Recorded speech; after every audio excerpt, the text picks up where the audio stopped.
Right, నమస్తే, welcome back to special episode ముఖాముఖి.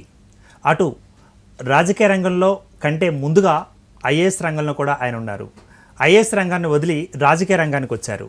మరి ఈ రెండు రంగాల్లో తన యొక్క అనుభవాలు ఎలా ఉన్నాయి, రాజకీయ నేపథ్యం ఎలా ఉంది, అంతకంటే ముందు మరి ఐఏఎస్గా ఎటువంటి సర్వీసులు అందించారు అన్న అంశాలు ఇప్పుడు మనం చర్చించుకోబోతున్నాం. మనతో పాటు సిద్ధంగా ఉన్నారు గూడూరు ఎమ్మెల్యే శ్రీ వి వరప్రసాదరావు గారు. మనతో పాటు సిద్ధంగా ఉన్నారు. ముఖాముఖి కార్యక్రమం నిర్వహించే ముందుగా ఆయనకు శుభాకాంక్షలు తెలియజేద్దాం. సార్ నమస్తే అండి, వెల్కమ్. నమస్కారం. రైట్ అండి, మరి మా ప్రేక్షకులకు వి వరప్రసాద్ గారి గురించి ఒకసారి ప్రేక్షకులు తెలియచేయండి. రెండు తెలుగు రాష్ట్రాల ప్రజలు కూడా ఎదురు చూస్తున్నారు. నేను ఒక సాధారణ కుటుంబంలో, దళిత కుటుంబంలో పుట్టడం జరిగింది. అది చాలా చిన్న గ్రామం, కృష్ణా జిల్లాలో కైకలూరు తాలూకాలో కొమ్మలమూడి అనే గ్రామంలో పుట్టడం జరిగింది. మా నాన్నగారు బిడ్డలందరినీ బాగా చదివించాడు. మా తల్లి క్రమశిక్షణతో మేమంతా కూడా చదువులో బాగా రాణించాం. ఎందుకో మొట్టమొదటి నుంచి కూడా ఒక పట్టుదల ఉండేది నాకు. నేను ఎవరికి రెండోదిగా ఉండకూడదు, మొదటి స్థానంలో ఉండాలన్న పట్టు నాకు ఉండేది. మొట్టమొదటిసారి మా నాన్నగారు నేను ఎక్కడేదో పశువుల్ని కాపాడుకుంటుంటే చూస్తుంటే, మా తల్లి లేదు ప్రసాద్ని, అంటే నా పేరు ప్రసాద్ కదా, మంచి హాస్టల్లో పెట్టించండి అని చెప్పినప్పుడు, పొలంలో ఉన్నప్పుడు నాకు 5వ తరగతి అయినా కూడా ఒక అక్షరం ముక్క రాదు నాకు. అంతే, ఇంగ్లీష్ ఎలాగో రాదు, తెలుగు కూడా రాదు. ఓకే, పెద్ద లెక్కలు కూడా వచ్చినట్టు గుర్తులేదు. అప్పుడు ఆవిడ వచ్చి, మా మదర్ వచ్చేసేసి మంచి ఇంగ్లీష్ స్కూల్లో పెట్టండి, ఇంగ్లీష్ మీడియంలో పెట్టండి. ఆ రోజుల్లో నోబుల్ హై స్కూల్ అని చాలా ప్రాధాన్యత ఉండేది మచిలీపట్నంలో. ఓకే, మచిలీపట్నం. అప్పుడు బ్రిటిషర్స్ ఇంకా ఉన్నారు. ఓకే, ఇంగ్లీషు మిషనరీస్ వాళ్ళతో తెల్లవాళ్ళు ఉన్నారు ఇంకా అప్పటికి. అక్కడ పెట్టమండి, అదే హాస్టల్లో పెట్టమండి. నాకు 2 అన్నలు అంతకుముందు ఉన్నవాళ్ళు, అంతకంటే బాగా చదివించాలనే ఉద్దేశంతో నన్ను పెట్టడం జరిగింది. మా నాన్నగారు ఏం చేశారో నాకైతే తెలియదు, కానీ మొత్తానికి అడ్మిషన్ తీసిచ్చారు. ఓకే, వెళ్ళాను. వెళ్ళిన తర్వాత నాకు తెలిసి 6వ తరగతిలో మామూలుగా 35-40 తెచ్చుకున్నట్టు గుర్తు. అప్పుడు నాకు తెలియకుండా 7వ తరగతిలో నాకు ఇంగ్లీష్ మీడియంలో వేశారు. అది ఎలా వేశారు, అక్కడ 30 మంది కావాలి కనుక ఒక సెక్షన్ పెట్టాలంటే అది వేరే ఎవరు, అందరూ మిగిలిన వాళ్ళందరూ కూడా గాడ్ ఫాదర్స్ ఉన్నారు, అమ్మా నాన్నలు ఉన్నారు. నేనేమో హాస్టల్ నుంచి వెళ్ళాను, అడిగేవాళ్ళు లేరు, ఏం నన్ను తీసుకెళ్ళి ఇంగ్లీష్లో పడేశారు. అప్పుడు అది ఏం చేయాలో, ఆల్ఫాబెట్స్ రావు, ఇంగ్లీష్ రావు, ఏమీ రాదు. సరే, వాళ్ళని చూసి, బయట నుంచి వచ్చే వాళ్ళందరిని చూసి నేను ఉత్సాహపడి, ఎందుకు నేను వాళ్ళకి వస్తేనే నాకు ఎందుకు రాకూడదన్న పట్టుదలతో సాధించడం జరిగింది. అన్ఎక్స్పెక్టెడ్గా అలా వెళ్ళిన వ్యక్తి 12వ తరగతిలో నేను స్కూల్ ఫస్ట్ రావడం జరిగింది. Very nice. ఆ తర్వాత మళ్ళీ కాలేజ్ ఫస్ట్ రావడం జరిగింది. ఆ తర్వాత ఆంధ్ర యూనివర్సిటీలో నేను చదువుకున్నా. ఆంధ్ర యూనివర్సిటీ చదువుకున్నప్పుడు కూడా యూనివర్సిటీలో 4th ర్యాంక్ వచ్చింది నాకు. పిహెచ్డి కూడా చేశాను. పిహెచ్డి ఎందుకు చేశాను, చదువులో టాప్లో ఉండాలన్నది అదొక ఉద్దేశం. దేనిలో ఉన్నావో అది టాప్లో ఉండాలన్నది నాకు ఆలోచన. చదివింది, దానిలో పిహెచ్డి కూడా చేసి వచ్చేసాను. అయిపోయింది. అయిపోయిన తర్వాత ఎవరో అప్పటి నుంచి అక్కడ రిజర్వ్ బ్యాంకులో ఉన్నాను, మంచి జీతం వస్తుంది, అన్ని కాంపిటేటివ్ ఎగ్జామ్స్తో తెచ్చుకున్నా. ఏ ఒక్కటి కూడా ఎంప్లాయ్మెంట్ ఎక్స్చేంజ్ ద్వారా కానీ ఒక రికమెండేషన్ దాని కానీ పెద్ద నాకు అలాంటి ఇష్టం ఉండదు. కాంపిటేటివ్ ఎగ్జామ్ రోజు న్యూస్ పేపర్లో చూస్తున్నాను, ఇన్ని అవకాశాలు కనిపిస్తున్నాయి, అవి కనిపిస్తున్నాయి అని చెప్పి చక్కగా ముందు నేను ఇన్సూరెన్స్ పాస్ అయ్యాను, ఆ తర్వాత స్టేట్ బ్యాంక్ పాస్ అయ్యాను, ఆ తర్వాత రిజర్వ్ బ్యాంక్ పాస్ అయ్యాను. ఒక ఐఏఎస్ కూడా రాయకూడదు అని, కాకపోతే తెలిసేటప్పటికే నాకు 25 ఏళ్ళు వచ్చాయి. ఓకే, అప్పుడు నేను రాస్తే మొదటిసారి నా సబ్జెక్టులు నేను బాగా చదువుకుంటాను, ఎందుకంటే కింద నుంచి వచ్చిన వాడిని, ముందు బాగా చదువుకోవాలని ఆశతో స్కూల్ ఫస్ట్ వచ్చాను, కాలేజ్ ఫస్ట్ వచ్చాను, యూనివర్సిటీ 4th ర్యాంకు. సో నా సబ్జెక్ట్స్ నేనే బాటనీ జువాలజీ చదువుకుని బాగా చదువుకోవడంతో అది కూడా ఏ రోజు తప్పలని నేను ఐఏఎస్లో కూడా. కానీ ఐఏఎస్ రాలా, ఇన్కమ్ ట్యాక్స్ వచ్చింది. ఐఏఎస్ ఎందుకు రాలేదు అని చెప్పి నాలో పౌరుషం వచ్చింది. సో అది కూడా పూర్తి చేయాలని. 2వసారి కూడా రాలా. 2వసారి పోలీస్ సర్వీస్ వచ్చింది. 3వసారి వచ్చింది. వచ్చిన తర్వాత అప్పుడు ఐఏఎస్ చూస్తే నాకు అంతకుముందు మా కుటుంబంలో ఎవరు కూడా ఐఏఎస్లో లేరు. అందులో ఏముంది, అధికారం ఉందా, ప్రజల సేవ చేయడానికి అవకాశం ఉందని ఏం తెలియదు నాకు అప్పుడు. సరే వెళ్దామా వద్దా, పరీక్ష అయితే పాస్ అయిపోయాను కదా, అనుకున్నది సాధించాను. అప్పుడు హైదరాబాద్లో రిజర్వ్ బ్యాంకులో మంచి ఉద్యోగంలో ఉన్నాను, జీతం చాలా ఎక్కువ. అప్పుడు రిజర్వ్ బ్యాంక్ జీతం ఐఏఎస్ కంటే 2 అంతలు ఎక్కువ. నా భార్య కూడా బ్యాంక్ ఆఫ్ బరోడాలో పనిచేస్తుంది. ఓకే. బిడ్డల్ని మంచి స్కూల్లో సెయింట్ ప్యాట్రిక్స్ని సన్నను పెట్టాను. సెయింట్ యాన్స్లోనే మా ఆడవాళ్ళకి గర్ల్స్కి మంచి స్కూలు సికింద్రాబాద్లో అక్కడ పెట్టి I'm happy with my Secunderabad by Hyderabad అనుకున్నాను. ఓకే. ఇప్పుడు అందరూ వచ్చి చెప్పడం మొదలుపెట్టారు, పాస్ అయిపోయావు, నువ్వు వెళ్ళట్లేదు, ఐఏఎస్కి వెళ్ళు వెళ్ళు వెళ్ళు అని చెప్పి అప్పుడు చేరా 1 సంవత్సరం లేటుగా. చేసిన తర్వాత అక్కడ చాలా అవకాశాలు ఉన్నాయి ఐఏఎస్లో, చాలా ఛాలెంజింగ్ కెరియర్. ఒక్కొక్క పోస్ట్లో ఒక ఇంట్రెస్టింగ్ ఉంటుంది. అన్నిట్లో హెడ్ ఆఫ్ ది డిపార్ట్మెంట్ మేమే. ఓకే. సబ్ కలెక్టర్తో స్టార్ట్ అయ్యి కలెక్టర్తో స్టార్ట్ అయ్యి సో 10 కార్పొరేషన్లకి నేను ఎండి చైర్మన్ చేయడం అన్నీ కూడా చేసి చివరికి ప్రిన్సిపల్ సెక్రటరీ వరకు వెళ్ళిన తర్వాత అది వెళ్ళకముందే జయలలిత అమ్మగారు మాకు మంచి ముఖ్యమంత్రిగా ఉండేవారు. అంటే టాన్సీలో ప్రిన్సిపల్ సెక్రటరీ లేదు, అది అంత ముందు. ఓకే. ఇది నేను వచ్చి 2007లోనో 8లోనో ప్రిన్సిపల్ సెక్రటరీ అయ్యాను. ఓకే. 96లోనే 1996లో జయలలిత అమ్మను చూసిన తర్వాత నేను రాజకీయాల్లోకి ఎందుకు రాకూడదు అన్న ఆశ వచ్చింది నాకు. మేడం చూస్తే చాలా డైనమిక్గా ఉంటుంది. తర్వాత నేను ఐఏఎస్లో చూసిన తర్వాత అంత సవాలుగా ఉన్నప్పటికీ, అన్ని అవకాశాలు ఉన్నప్పటికీ, సేవ చేయడానికి బాగున్నప్పుడు కూడా ఇವರು మంత్రులు చెప్పిందే చేయాల్సి వస్తుంది. ఓకే. ఒక రాజకీయవేత్త చెప్పింది చేయాల్సి వస్తుంది. పాలసీలు ఆళ్ళు పెడుతున్నారు, మేము అమలు చేయడం వరకే మా వంతు. అదేంట్రా ఇంత ఐఏఎస్ అయిన తర్వాత చివరికి ఒక ఎమ్మెల్యే చెప్పింది లేదా ఒక ఎంపీ చెప్పింది అంటే ముందే మనం ఐఏఎస్ అనుకుంటాం, తర్వాత వాళ్ళు చెప్తే ఒకళ్ళు ఐఏఎస్ అనాలని. అదే అంటే వాళ్ళు ఎస్ అదేదో ఉంది కదా బ్రిటిషర్స్లో yes minister, yes minister, yes ఆ రోజుల్లో బ్రిటిషర్స్ అనేవాళ్ళు నువ్వేం చెప్తే అది ఎస్ ఎస్. సో నేను అప్పుడు అనుకున్నాను నేను రాజీనామా చేసి ఐఏఎస్కి రాజీనామా చేసి, అప్పుడు నాకు ఇంకా 20 ఏళ్ళు ఉంది సర్వీసు. ఓకే. చేస్తే అప్పుడు నా భార్య అంది, మంది అంతర్కుల వివాహం కదా, మరి నువ్వు ఒకవేళ జీతం పోతే మన బిడ్డల్ని ఎవరు చదివించుకుంటారు, బిడ్డలు కూడా చదువు కూడా పూర్తి కాలేదన్నప్పుడు అయ్యో నా భార్య ఇలా అందే ఎందుకు మాట అనిపించుకోవాలని చెప్పి నేను అది పూర్తి చేసుకున్న తర్వాత చక్కగా బిడ్డలను చదివేసేసి ఉద్యోగాలు వచ్చిన తర్వాత పెళ్ళిళ్ళు అయిన తర్వాత నేను చక్కగా ఇటు రావడం, రాజకీయంకి రావడం జరిగింది. రాజకీయం జరిగినప్పుడు ఎలా వచ్చారంటే రాజకీయంకి చిరంజీవి గారు అదే మాటిని పెద్ద సినిమా ప్రజారాజ్యం ఆయన కొంచెం నాకు పరిచితం, అలాగే మా వియ్యంకుడు శేఖర్ రెడ్డి గారికి కూడా బాగా పరిచితం. ఓకే.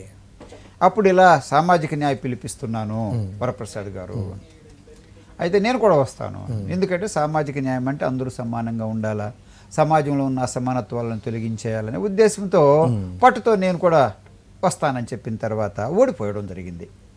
2009లో ఓడిపోయాను. ఐఏఎస్ రాజీనామా చేసి 5 ఏళ్ళు ఉన్నప్పుడు విడిచిపెట్టి వచ్చేసేసి ఓడిపోయిన తర్వాత అక్కడ కాదు ఇక్కడ కాదు, మళ్ళీ తిరిగి ఇంటికి వెళ్ళలేను, బాగుండదు. అప్పుడు వైఎస్ఆర్ పార్టీ లేదు, అప్పుడు ఇంకా రాలేదు, అప్పుడు 2009, 10, 11 వరకు రాలేదు. నేను కాంగ్రెస్కి వెళ్తే కాంగ్రెస్లో సీట్ వచ్చే అవకాశం అయితే నాకు కనిపించలే. ఓకే. ఎవరు ఇవ్వట్లా, రాహుల్ గాంధీ గారిని కలిశాను, సోనియా గాంధీ గారిని కలిశాను, కానీ సీట్ ఇచ్చే అవకాశాలు లేకపోతే వద్దనుకుని గబగబా ఆంధ్రప్రదేశ్కి వచ్చేస్తే అప్పుడే ఓదార్పు యాత్ర చేస్తూ ఉన్నారు జగన్మోహన్ రెడ్డి గారు. ఓకే. ఎందుకో సో వెళ్ళిపోవాల్సి జరిగింది. తర్వాత దురదృష్టవశాత్తు వారిని జైల్లో పెట్టడం జరిగింది. జైల్లో నేను కలిసాను వారిని. వారు ఎంత ధైర్యశాలంటే వెంటనే 10 నిమిషాల లోపల నాతో మాట్లాడిన తర్వాత నేను ముందే అపాయింట్మెంట్ తీసుకున్నాను కనుక నా గురించి ఆల్రెడీ సర్వే చేయించి తీసుకొచ్చారు. సర్వే చేయించి తీసుకొచ్చిన తర్వాత ప్రసాద్ అన్న మీరు ఇదివరకు కంటెస్ట్ చేశారు కదా, మరలా మీరు తిరుపతిలో నిలబడండి, ఇప్పుడే ప్రక్కన ఎంపీ పెట్టుకోండి, తిరుపతి ఎంపీ అనుకో ధైర్యంగా చెప్పడం మొదలుపెట్టారు. అప్పుడు వారికి నేను ఆకర్షితుడిని అయిపోయి ఇలా ధైర్యం ఇస్తున్నారు కదా, మంచి నాయకుల లక్షణాలు ఉన్నాయి, సో నేను రెడీ అని చెప్పేసేస్తే సరే ఒప్పుకున్నారు. సో 14లో గెలవడం జరిగింది. కానీ 14 నుంచి 19 వరకు ఓ సంవత్సరం ముందు మేము ప్రత్యేక హోదా కొరకు రాజీనామా చేశాం. 5 ఎంపీల్లో వైఎస్ఆర్ పార్టీ ఎంపీలో నేను ఒకడిని. ఓకే. జగన్మోహన్ రెడ్డి గారు నిర్ణయించారు, మా ముఖ్యమంత్రి మా అధ్యక్షులు, అప్పుడు నేను నిర్ణయం తీసేసుకున్నాను. కానీ అది అప్పుడు అయిన తర్వాత ఒక ఎంపీ ఇన్ని పనులు చేయొచ్చా అని చెప్పి నేను వెనక్కి తిరిగి చూస్తే ఆ 5 సంవత్సరాల్లో నేను ఒక ఎంపీగా నేర్చుకున్నది 33 సంవత్సరాల్లో నేను IAS, reserve bank, insurance company కంటే కూడా చాలా ఎక్కువ నేర్చుకున్నాను. ఓకే. అదేంటంటే ఒక అధికారంతో కూడిన సర్వీస్ అది ఐఏఎస్, బ్యాంకింగ్. సో అది అన్నీ మాకు అన్నీ సమకూర్చుంటాయి అక్కడ. ప్రభుత్వం అన్నీ సమకూరుస్తారు. ఒక్కో డిపార్ట్మెంట్లో ఇంతమంది ఆఫీసర్లు ఉంటారు, వాళ్ళు చేసి పెట్టేస్తారు, మేము ఎక్కడో పైన కూర్చుంటాము, అన్నీ సజావుగా జరిగిపోయేవి. అంటే అదంటే అంటారు మనకి సిద్ధాన్నం అంటారు కదా, అది అలా చక్కగా భోజనం పెట్టేసినట్టుగా మాకు ఉండేవి అవి. ఎప్పుడైతే ఒకసారి ఓడిపోయిన తర్వాత చాలా తెలివితేటల ఆలోచన వచ్చింది నాకు. ఓకే, మళ్ళా ఒక సాధారణ సామాన్యుడిగా 5 సంవత్సరాలు బ్రతికాను. ఆ తర్వాత మళ్ళా చాలా బాగా నేర్చుకున్నాను. ఐఏఎస్లో నేర్చుకున్న అలవాట్లు అన్నీ ఉండిపోయే లా, చట్టం ఇవన్నీ కూడా అక్కడ వస్తాయి. మళ్ళీ జయలలిత మేడం చూసి కూడా నాకు చాలా ప్రోత్సాహం వచ్చేది. సో ఆ పరిస్థితిలో ఎంపీగా చాలా నేర్చుకున్నాను. ఓకే, ఎన్ని చేశానంటే కొత్త ట్రైన్స్ 2 వేయించాను. తిరుపతి నుంచి ఒకటి షిర్డీకి. ఎప్పటి నుంచో అడుగుతున్నారు, 34 సంవత్సరాల నుంచి. 2 పవిత్రమైన ప్లేసులు ఉన్నాయి కదా, ఎవరు చేయలేకపోయారు. అది వేసిన తర్వాత నేను ఐఏఎస్లో ఉన్నప్పుడు టూరిజం అంటే నాకు చాలా ఇష్టం. ఓకే, సో గోవాకు ఒక ట్రైన్ వేయించాను. తర్వాత మా గూడూరు పినాకిని అడుగుతున్నారు నాయుడుపేట వాళ్ళు, అది ఆఫ్ చేయించాను. అలాగే నవజీవన్ ఎక్స్ప్రెస్, ఇంకొక ఢిల్లీ ఎక్స్ప్రెస్లు ఇక్కడ సూళ్ళూరుపేటలో ఆఫ్ చేయించాను. తర్వాత తిరుపతిలో రాయల చెరువు గేటు, దక్షిణ తిరుపతికి ఉత్తర తిరుపతికి అది ఒక బ్రిడ్జ్, ఒకటి రాయల చెరువు సబ్వే వేయించాను. తర్వాత తిరుచెన్నూరు రైల్వే స్టేషన్ అభివృద్ధి చేశాను, తిరుపతి రైల్వే స్టేషన్ అభివృద్ధి చేశాను, సూళ్ళూరుపేటలో అలాగే నాయుడుపేటలో ఎన్నో అభివృద్ధులు చేశాను. వెయిటింగ్ రూమ్ పెట్టించాను, డ్రింకింగ్ వాటర్ పెట్టాను. అంటే ఇవన్నీ ఎంపీగా ఉన్నప్పుడే చేశాను. అన్ని ఎంపీగా ఉన్నప్పుడే. అక్కడ నాయుడుపేట దగ్గర విన్నమల ఒక సబ్వే వేయించాను. అది 40 సంవత్సరాల నుంచి అడుగుతున్నారు. దొరవార సత్రంలో బాలచంద్ర రెడ్డి గారు మా నాయకులు, ఆయన ఎప్పటి నుంచో అడుగుతుంటే అది చేయకాలేదు. ఎందుకంటే అదొక విచిత్రం. దొరవార సత్రంలో ఏంటంటే మొత్తం 6000 పైచిలుక పశువులన్నీ ఒకవైపు, దాదాపు ఒక 5000 మంది ఏమో ఒకవైపు ఉండి, పొలాలన్నీ కూడా రైల్వే ట్రాక్ అటువైపు. సో ప్రతిసారి ఒక యాక్సిడెంట్ అయిపోవడంతో ఎవరు చెప్పినా చేయలే. అప్పుడు నేను అది సబ్వే చేయించి పెట్టించాను. సో స్మూత్గా అయిపోతుంది. అలాగే కోటపోలూరులో వేయించాను, సూళ్ళూరుపేటలో వేయించాను, అలా కొండగుంట్లో వేయించడం, పెద్దపర్యలో వేయించడం, అన్ని చోట్ల కూడా చక్కగా సబ్వేస్లు వేయించాను. తర్వాత వెంకటాచలంలో, మనుబోల్లో 2 ఆర్ఓబీలు, రైల్ ఓవర్ బ్రిడ్జెస్ కూడా వేయించడం జరిగింది. అప్పుడు అదృష్టవశాత్తు వెంకయ్యనాయుడు గారు ఉన్నారు, మా కాకాని గోవర్ధన్ రెడ్డి గారు అక్కడ ఎమ్మెల్యే, నేను ఎంపీ. వారు చెప్పారు, కాకాని గారు నాకేం చెప్పారంటే, సార్ ఒకసారి మనం నేను రిప్రజెంటేషన్ పంపిస్తాను, ఇప్పించమంటే ఆ 2 తెప్పించడం జరిగింది. తర్వాత అంతకంటే మంచిది ఏం చేశానంటే, ఇవన్నీ చేయడం మాత్రం కాకోకుండా తిరుపతి రైల్వే స్టేషన్ని వరల్డ్ క్లాస్ రైల్వే స్టేషన్ చేయాలని ఒక ప్రపోజల్ ఉండేది. So upgradation to very high level of international standard of world class. దానికి సంభవం నేను మేనేజ్ చేసి మా రైల్వే మంత్రి గారిని 3 సార్లు తిరుపతి తీసుకొచ్చా.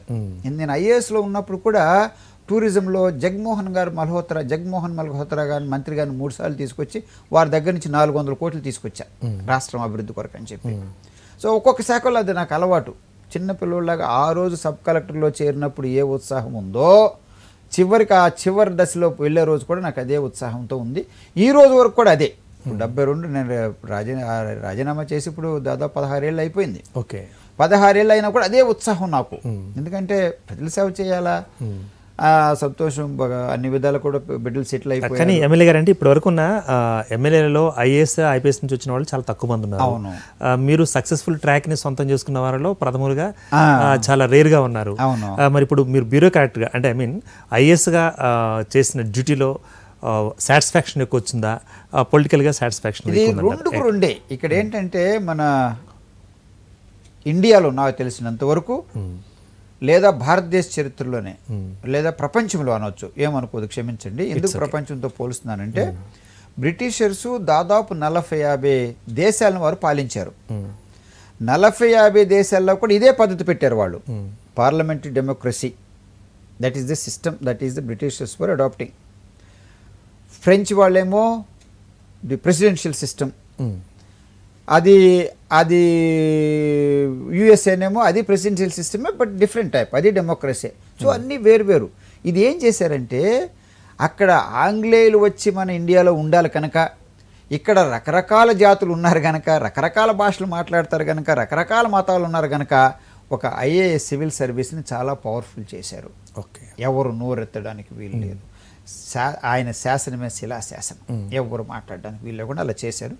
అది బ్రిటిషర్స్ వెళ్ళిపోయిన తర్వాత కూడా కొనసాగిపోతుంది ఇప్పుడు ఈ రోజు వరకు కూడా. కనుక ప్రపంచంలోనే అది చాలా కావాలనే ఉద్దేశంతో బ్రిటిషర్స్ వారి అధికారాల కొరకు అంత బలంగా చేశారు అది. ఆ రోజుల్లో ముందు లా వాళ్ళ దగ్గరే ఉండేది, రైల్వే వాళ్ళ దగ్గరే ఉండేది, జడ్జెస్ కూడా ఐఏఎస్ వాళ్ళు ఉండేవాడు. ఆ తర్వాత ఒక్కొక్క శాఖ వచ్చిన తర్వాత రైల్వేస్కి వెళ్ళిపోవడము, జ్యుడిషియరీ వెళ్ళిపోవడము, పోలీస్కి వెళ్ళిపోవడం జరిగింది. సో అంత చక్కగా అవన్నీ చేసుకుంటూ వస్తుంటే ఈ ఎంపీ కూడా అంతకంటే ఎక్కువ చేసే అవకాశాలు నాకు కనిపించాయి. ఓకే, కనిపించినప్పుడు ఏదో కొన్ని కారణాల వల్ల జగన్మోహన్ రెడ్డి గారు చెప్పడం జరిగింది, నేను ఏదో గ్రామాలకు వెళ్ళిపోతుంటా. ఎందుకంటే ఒక ఐఏఎస్తో ఆశతో వచ్చాను నేను, ఐఏఎస్ విడిచిపెట్టి. ఈ మా మిగిలిన ఎంపీలాగానో లేకపోతే ఎమ్మెల్యేలాగానో ఏదో రిబ్బన్లు కట్ చేసుకోవడము, ఒక్కొక్క మీటింగ్లు ఓపెన్ చేయడము, సభలు ఇచ్చుకోవడము, సభల్లో మాట్లాడడం తప్ప అది పెద్దగా ఇంకెవరు ఏం చేసినట్టు నేను చూడలే. అదైతే నాకు ఇష్టం లేదు కనుక ప్రజల్లోకి వెళ్ళిపోయేవాడిని. బీసీ కాలనీల్లోకి, ఎస్సీ కాలనీల్లోకి, ఎస్టీ కాలనీలు, మైనారిటీ దానిలోకి వెళ్ళిపోయేవాడిని. అలా వెళ్ళడంతో కొంతమంది ఎమ్మెల్యేలు వచ్చేసి ఎంపీ గారే వెళ్ళిపోతున్నారు, మా దగ్గరికి ఎవరు రారు కదా. ఎందుకంటే ఈ సమస్య నాకు కలెక్టర్గా ఉన్నప్పుడు కూడా వచ్చింది. కలెక్టర్గా ఉన్నప్పుడు కూడా నేను గ్రామాల్లోకి వెళ్ళిపోతున్నానని చెప్పి అప్పుడున్న వాళ్ళు నా మీద ద్వేషం అంటూ లేకపోయినా ఎమ్మెల్యేలు ఎంపీలు వెళ్ళి జయలలిత అమ్మ దగ్గరికి వెళ్ళి, వరప్రసాదరావు గారు ఉంటే మా దగ్గర ఎవరు రావటం లేదు, ప్రజలందరూ ఆయన దగ్గరికి వెళ్ళిపోతున్నారు అని చెప్పడంతో నన్ను మళ్ళీ మార్చారు. అప్పుడు మళ్ళీ ఇప్పుడు కూడా ఎంపీ నుంచి మళ్ళీ ఎమ్మెల్యేకి మార్చారు జగన్మోహన్ రెడ్డి గారు. ఎందుకు అది మార్చుతున్నారు, ఏమవుతున్నారు అంటే ఇలా సహకరించడేమో, కారణం ఏమి లేదు, ఏ పొరపాటు చేయలేదు. నన్ను మార్పు కోరిన వాళ్ళు కూడా వాళ్ళు ద్వేషంతోనో లేకపోతే నా మీద కోపంతో చేయలే. నేను ఉండడం వలన పేద ప్రజలకు డైరెక్ట్గా నేను చేసేస్తున్నాను కనుక వాళ్ళు ఉనికి దెబ్బ కొడుతుంది కనుక నాకు మార్పు కోరారు వాళ్ళు. సో మరి సీఎం ఒప్పుకోవాలి కదా. ఒక దాదాపు 10 మంది ఎమ్మెల్యేలు వెళ్ళి చెప్పినప్పుడు ఒప్పుకున్నారు. మళ్ళీ ఎమ్మెల్యే కూడా అలా చేయడం మొదలుపెట్టాను. ఎమ్మెల్యే కూడా ఎన్ని పనులు చేశానంటే నాకు తెలిసినంత వరకు గూడూరు చరిత్రలో 75 సంవత్సరాల్లో ఎవ్వరు చేయలేనని పనులు వైఎస్ఆర్ పార్టీ ఎమ్మెల్యేగా వరప్రసాద్గా నేను చేశాను. 19 నుంచి 24 వరకు. ఎందుకు, ఒక కూరగాయల మార్కెట్ ఇంతవరకు అక్కడ లేదు గూడూరులోనండి. గూడూరులో చేశాను. 2 కోట్లతో మన రాష్ట్ర ప్రభుత్వం తీసుకొచ్చాను. అది ప్రజలకు కూడా అంకితం జరిగింది. మరో రైతు బజార్ కూడా తీసుకొచ్చాను. అదొక 1,15,00,000 అది ప్రజలకు అంకితం చేయడం జరిగింది.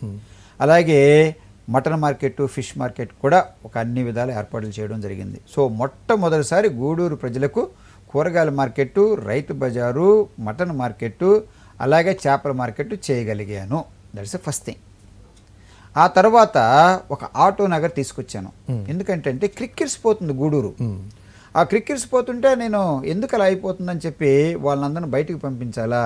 స్క్రాప్, ఐరన్, ఈ ప్లాస్టిక్, న్యూస్ పేపర్లు, అలాగే మన ఆటోమొబైల్ మెషిన్స్, వీటన్నిటిని కూడా పెట్టేయడానికి వేరే ఆటో నగర్ నేను ముఖ్యమంత్రి గారిని అడిగి, అప్పుడు అంతకుముందు మాకు గౌతమ్ రెడ్డి గారు ఉండేవారు, మాకు పరిశ్రమల మంత్రి, ఆయన ఇచ్చారు. ఆ తర్వాత అమర్నాథ్ గారు ఇచ్చారు. అది మొదలు పెట్టేశాము. ఓకే.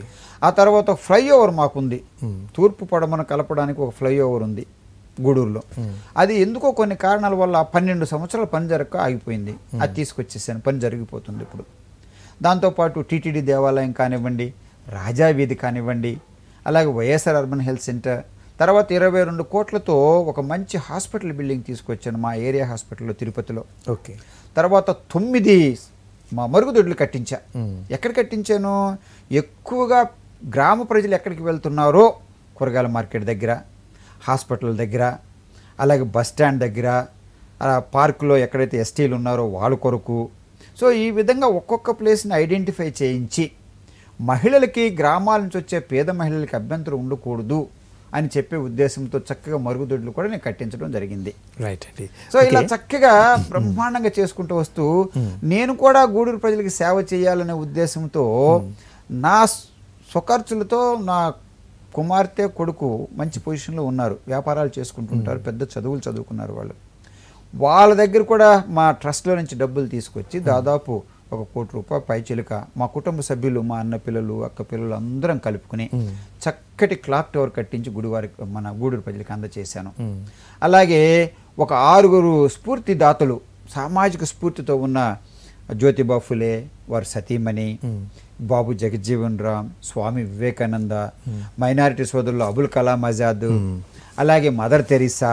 సో వీళ్ళందరూ కూడా స్ఫూర్తిదాతలతో నేను పెట్టించి అవన్నీ కూడా నా స్వఖర్చులతో నేను పెట్టుకున్నాను. తర్వాత మాకు ఒక దూడల కాలువను నాయుడు కాలువ ఉంటుంది. ఆ దూడల కాలువ నాయుడు కాలువ కూడా శుభ్రం చేసి పెట్టేశాను.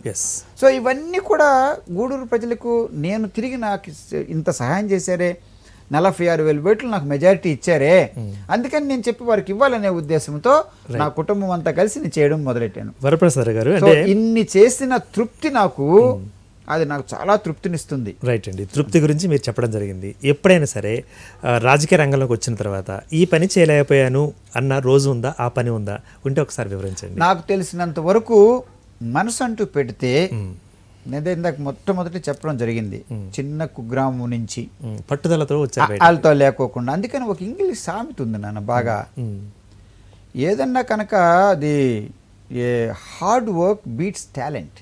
అంటే ఏంటి, నీ కష్టం ఉంటే తెలివితేటలను కూడా కష్టంతో చేసిన కొట్టేస్తుందట. ఓకే. ఎప్పుడు తెలివితేటలు పని చేయకపోతే నువ్వు కష్టార్జితంతో కొట్టేయచ్చు. అందుకే నేను కేవలం కష్టార్జితం, ఎన్ని తెలివితేటలు నాకైతే తెలియదు, కానీ స్పెషల్ టాలెంట్స్ ఉన్నాయో లేవో నాకైతే తెలియదు. కానీ స్కూల్ ఫస్ట్ రావడం జరిగింది, కాలేజ్ ఫస్ట్ రావడం జరిగింది, యూనివర్సిటీ ర్యాంక్ హోల్డర్ వచ్చేసాను, పిహెచ్డీ చేశాను, బోర్డు పరీక్షలు పాస్ అయిపోయాను, ఐఏఎస్ పాస్ అయ్యాను. అన్నీ కూడా hard work, hard work, hard work. అందుకే ఒకసారి ఐన్స్టీన్ అంటాడు, అంత పెద్ద గొప్ప తత్వవేత్త, శాస్త్రికవేత్త అంటారు, I do not have any special talent except that I am passionately curious. అంటే ఏంటి, నాకు పెద్ద తెలివితేటలు అయితే లేవు, కానీ ఏదన్నా ఒక దాని గురించి తెలుసుకోవాలని నాకు ఆతృత ఉంటుంది అన్నారు. ఆ ఒక్క ఆతృత ఉంటే చాలు, ఎన్నన్నా చేయవచ్చు. ఆతృత అంటే ఒక ఆశ అని, మేబీ ఆతృత అన్నది కరెక్ట్ మాట తెలియలేదు, కానీ ఒక ఆశ అనుకుంటే సాధించవచ్చు అని. సో ఆ విధంగా నేను చేసుకుంటూ వెళ్తున్నాను కనుక నాన్న. సో నాకు ఫెయిల్యూర్ అన్నది చాలా తక్కువ. ఎందుకంటే మళ్ళీ తెలియజేస్తున్నాను, మొదటిసారి చిన్నగా చేస్తావు, ఐఏఎస్ రాలా, రెండోసారి ఇంకా బలం పెట్టాను రాలా, మూడోసారి పెట్టాను వచ్చేసింది, థర్డ్ అటెంప్ట్ అంతే. సో ఏది మనసు పెట్టినా కూడా అండి, మనుషులు చాలా వరకు ఏంటంటే ఎందుకు ప్రయత్నం చేయరు, అది కష్టమేమో అని చెప్పి ప్రయత్నం చేయరట. అంతే తప్ప నేను చేసి వచ్చి కష్టం అని చెప్పి ఎవరు చెప్పరు. ఎందుకు ఐఏఎస్ చాలా మంది రాయరు, అది చాలా ఇంట్రెస్టింగ్ అని తెలిసినా కూడా అది చాలా కష్టమని ముందే అనుకుంటాడు. అంతే తప్ప అక్కడికి వెళ్ళేకి కష్టమని తెలుసుకోవాలా, ముందే కష్టమని రాయుడు. అలాగే ఒక ఎంపీ కానీ ఎమ్మెల్యే కానీ రాజకీయాలు కష్టం అనుకుంటాడు. ఏముంది, ఏమీ లేదు. ఇప్పుడు నేను 3 గొప్ప పదవులు కనిపించాయి. ఐఏఎస్ చేశాను, బ్యాంకింగ్ చేశాను, ఎంపీ చేశాను, ఎమ్మెల్యే చేశాను. ఇంకా ప్రజలకు ఏం చేయాలన్నది, ఎందుకంటే తిరిగి ఇంటికి వెళ్ళడం ఇష్టం లేదు నాకు. ఎందుకంటే గూడూరు ప్రజలు మళ్ళీ మిమ్మల్ని ఎంపీగా చూడాలి అనుకుంటే మీ యొక్క అభిప్రాయం ఏంటంటే, నేను కూడా ప్రజల్లో ఉండాలని ఆశ. ఎట్టి పరిస్థితుల్లో మళ్ళా నేను నాకు శారీరకంగా పని చేయగలిగినంత వరకు, లేదా అప్పటికి కూడా ఒకవేళ అనుకోని రీతే కనుక నడవలేని పరిస్థితి వచ్చినా కూడా వీల్ చైర్లో వెళ్ళి ప్రజల సేవ చేయాలన్న భావన నాకు ఉంటుంది. Very nice. అంటే ఎందుకంటే అన్ని విధాల బిడ్డలు బాగా సెటిల్ అయిపోయారు. నా భార్య లక్ష్మి గొప్ప ఆలోచన పరురాలు. అక్కడికి వస్తున్నారండి, ప్రతి మగవారి వెనక మహిళ ఉంటుంది, మీ సక్సెస్ వెనక వారు లక్ష్మి ఖచ్చితంగా ఉందని చెప్పాల్సిందే. ఎందుకంటే బిడ్డలను అంత రూపురేఖలు తీర్చి నా కుటుంబ సభ్యులందరూ కూడా సహాయం చేసి, ఎందుకంటే అందరూ గ్రామం నుంచి వచ్చిన వాళ్ళు, అలా చేసిన తర్వాత అప్పుడు ఖచ్చితంగా ఆవిడ ఉంది. అప్పుడే నేను ఫోకస్ చేయగలిగాను, ఒకటి తర్వాత ఒకటి, ఒకటి తర్వాత ఒకటి. సో మీరు చెప్పినట్టుగా ఒక మనిషి, ఒక మగవాడు సక్సెస్ వెనకాల ఒక గృహిణి లేదా ఒక స్త్రీ ఉంది అని చెప్పడంలో ఏమాత్రం అతిశయోక్తి లేదు. అది రైట్ అండి. మరి ఇప్పుడు ఐఏఎస్లో కానీ అదేవిధంగా ఇప్పుడు పొలిటికల్లో కానీ రాణిస్తున్నారు. మరి కుటుంబ నేపథ్యంలో కుటుంబం నుంచి మీకు అందిన, అంటే మీ మేడం గారితో పాటుగా మిగతా వాళ్ళ సభ్యులు, కుటుంబ సభ్యులు అందించిన సహకారం ఎలా ఉందంటారు? నాకు ఒక సాధారణ కుటుంబం నుంచి ఒక దళితుడిగా వచ్చాను కనుక నా మీద చాలా బాధ్యతలు ఉన్నాయి అనుకుని నేను భావించుకుంటా. ఓకే. నా తల్లిదండ్రులు సాధారణంగానే ఉన్నవాళ్ళు. నా తల్లి ఏమీ లేకోకుండా, నా తండ్రి కేవలం ఒక ప్రాథమిక విద్యా ఉపాధ్యాయుడు గుండింత చేశాడే అని చెప్పి వారిని మహారాణి మహారాజులాగా చూసుకున్నా. ఆ గ్రామంలో నుంచి పెకిలించుకొచ్చి మున్సిపాలిటీలో వాళ్ళకి వినోదం కొరకు, వైద్య కొరకు తీసుకొచ్చి అక్కడ పెట్టడం జరిగింది. వాళ్ళ సౌకర్యం కొరకు తమిళనాడు నుంచి 2 పని వాళ్ళని పెట్టడం జరిగింది. సో ఈ విధంగా తల్లిదండ్రుల రుణం నేను తీర్చుకున్నా. అలాగే అన్నదమ్ముల రుణం తీర్చుకున్నా. వాళ్ళకి అందరికి సేవలు చేశాను. మా అన్నలు అక్కడెక్కడో గ్రామాల్లో ఉంటే ఒక ఎయిర్ ఫోర్స్ అన్నని తీసుకొచ్చి నేను చెన్నైలో పెట్టుకున్నా, బిడ్డలందరినీ కాపాడుకున్నాను, వారికి పెళ్ళిళ్ళు చేశాను, ఉద్యోగాలు ఇప్పించాను, బాగా చదివించాను. ఎందుకంటే ఒక్కొక్క రుణం తీర్చేసుకోవాలా.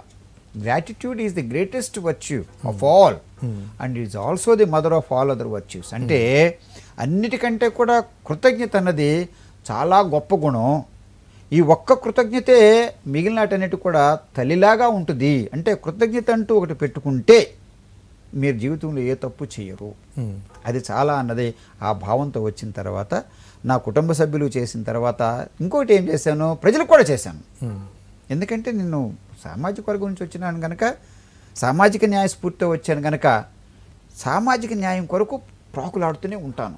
ఎంతవరకు ఒక మనిషి సాధిస్తాడు లేదన్నది వేరే విషయం. అసలు రాజకీయ రావడం కారణం అది. ఎప్పుడు చిరంజీవి గారు ఎప్పుడైతే సామాజిక పిలుపు అని పిలిపించారో, సామాజిక న్యాయం, సామాజిక స్ఫూర్తి అని పిలిచారో నా వచ్చి రావడం జరిగింది. సో అలాగే ఇది అయిన తర్వాత బిడ్డలను పెంచడం కూడా కళ. అవునండి. ఐఏఎస్లో ఉన్నప్పుడు ఎక్కువగా తప్పులు జరగడానికి అవకాశాలు ఉంటాయి. ఎందుకంటే ఒక అధికారం ఉంటుంది, 10 మనుషులు ఉంటారు, కార్లు ఉంటాయి, ఇల్లు చూస్తేనేమో ప్రభుత్వ ఇల్లు. అప్పుడు చాలా జాగ్రత్తగా ఒక్కొక్కటి తెలియచేస్తాను. If something is wrong with family, nothing could be right in your life. ఒకవేళ కుటుంబంలో కనుక నువ్వు ఫెయిల్ అయితే నీ జీవితంలో విజయం అంటూ ఉండదు. అదే గురుగారు, అంటే ఇంట గెలిచి రచ్చగలమంటారుగా. ఖచ్చితంగా ఫస్ట్ అది చెయ్యాలి. సో అందులో నాకేంటి ముఖ్యం, ముందు ఆరోగ్యం ముఖ్యం. సో నేను 28వ సంవత్సరం నుంచి ఇప్పుడు కనుక చూస్తే 72 కనుక నాకు ఇప్పుడు అంటే 54 సంవత్సరాల 44 సంవత్సరాలు నడుచుకుంటూ వస్తున్నా.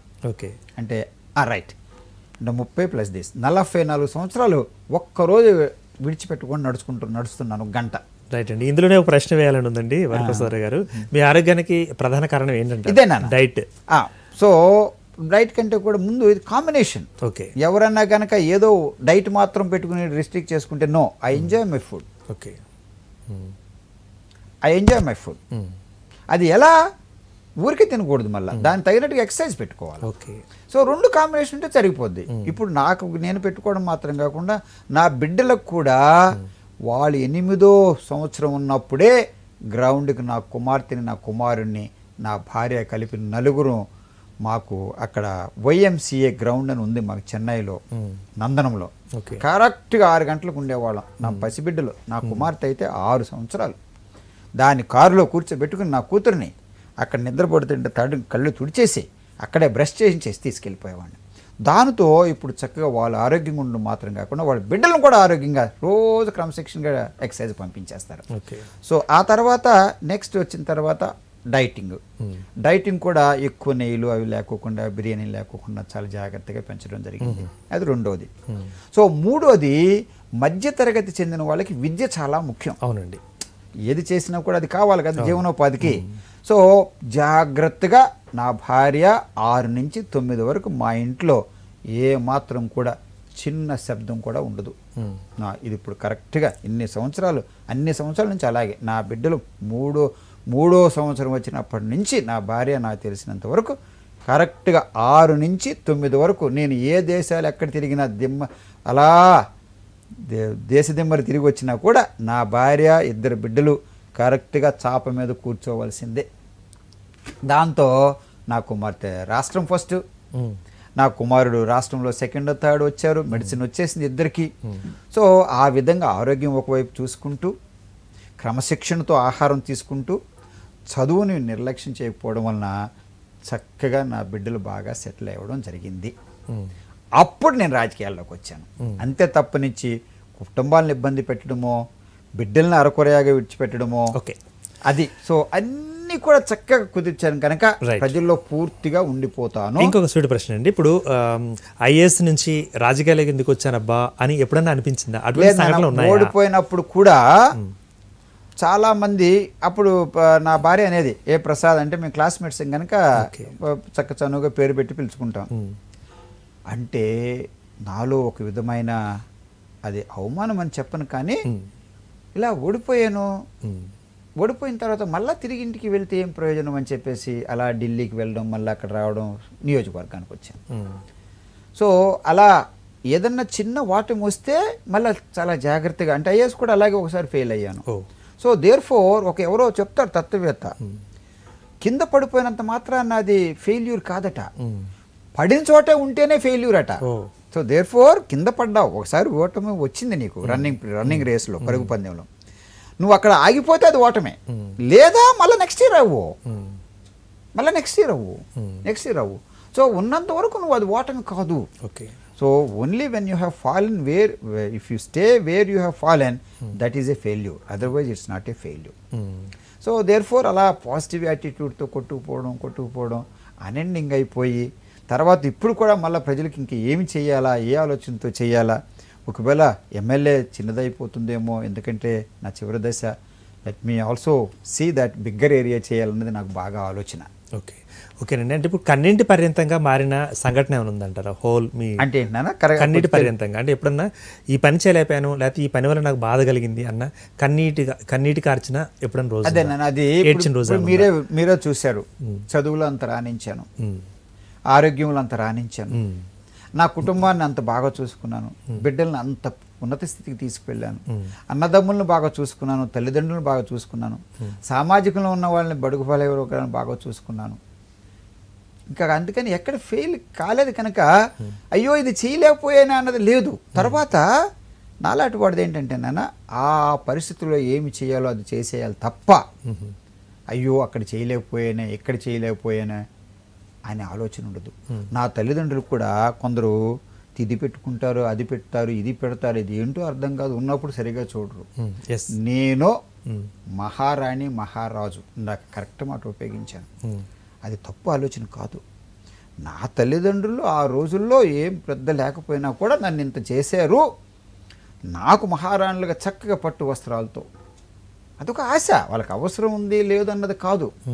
సో అలా ఒక్కొక్క దశలో నేను చేర్చుకుంటూ వస్తే నా అన్నదమ్ములు నాకు ఇచ్చారు. నా అన్నలు ఇద్దరు కూడా మాకు 5 రూపాయలు పంపించేవాళ్ళు ఆ రోజుల్లో. ఓకే, 5 రూపాయలు అంటే నేను చెప్పేది ఎప్పుడు 63, 62, 63లో దానికి చాలా వాల్యూ. సో అది మా అన్నకి ఈ రోజు కూడా నా వదినలకి 10,000 రూపాయలు చొప్పున పంపిస్తా నెలకి. అంటే ఏంటి, ఆ కృతజ్ఞత, అదే చెప్పాను కదా, gratitude is the greatest virtue of all and is also the mother of all other virtues. ప్రతి గుణాలకి అదే దారట.